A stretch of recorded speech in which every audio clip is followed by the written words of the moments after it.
The heat is coming. I say bring on the heat because we are fed up with this rain. I mean, aren't you? Well, so bad. Yes, because it makes my job a lot harder. But the problem is that this time of year, when we lose the rain, it means 95, 96, 97, 98, and you know, it's just kind of hot and gross out. Which I know, you know, everybody enjoys being out at the pool and, you know, doing that, but I also just don't like the insta sweat that happens. The insta sweat.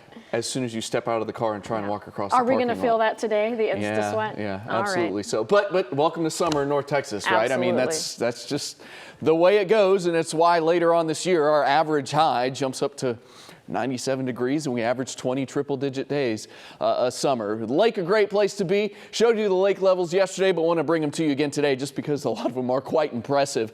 Ray Roberts, 7 feet high. Louisville, 9 feet high. Grapevine, outdoing everybody at 19.5 feet high. Lavon's 11 feet high. Hubbard is full. Eagle Mountain's full. Lake Worth's pretty much full. Benbrook's full. Joe Pool Lake is high at 6 feet. Bridgeport's still 9 feet low, but I think Bridgeport was like 12 to 15 feet low, so that's great. I mean, improvement is what we'll call that. Texoma's 4.5 feet high.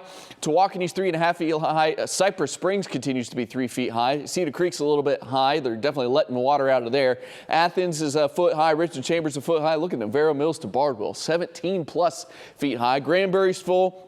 Whitney's over full. Proctor to Brownwood to Leon continue to be low, but Proctor and Brownwood were in the double-digit lows, like, you know, 10, 12, 14 feet low as recently as like 2 to 3 weeks ago. But with all the recent rain, they've filled up to only 1.5 to 2 feet low. Leon could still use a little bit more rain. Possum Kingdom's full. Weatherford, which was very low last summer, is now pretty much full, so that's great to see. Hubbard Creek could still use a little bit, quite a bit of rain there because it continues to be 12 feet low. But here's what's headed your way this week. It's not the 2, 3, 4, 5-inch rain totals that we saw, you know, over the last couple of weeks with the multiple rounds and rounds and rounds in a row of widespread rain. This is just some scattered showers and storms. It's maybe 1/4 to 3/4 of an inch for most of you. A little higher totals potentially across western and northwestern locations with a round of rain or two. So it's mostly scattered rain, but there could be a little bit higher coverage of rain with the storm system maybe Tuesday and into Tuesday night.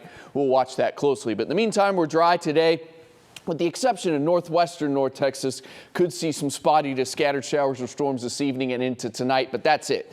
The vast majority of North Texas stays rain-free not only today, but during the nighttime hours tonight, and also that area, the northwestern, western locations. That's where I can't rule out maybe one of those storms has a little bit of hail and wind in them, but the overall severe weather threat's on the low side. Here's your coverage this evening and tonight. You can see it kind of ramps up across western and northwestern locations. During the day tomorrow, it's just some scattered rain. Starts off dry, kind of get some of that development of some scattered showers and storms during the day, but you can see how it's not one of these complexes of widespread showers or storms moving across the area. It's just some scattered rain during the day.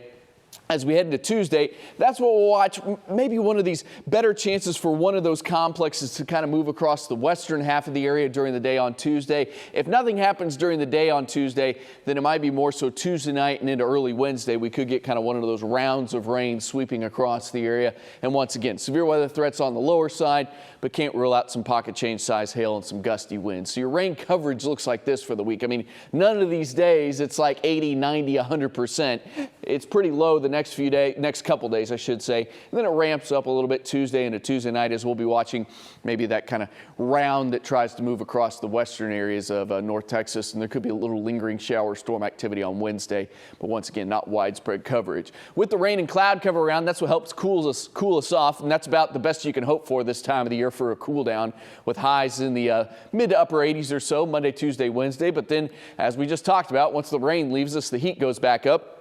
And we're hot and dry as we head through the end of the week and into next weekend, which would be your Father's Day weekend. Could be a little rain around the early part of that following week, but doesn't look like anything substantial as those highs just hover in the mid-90s from mid-June onward.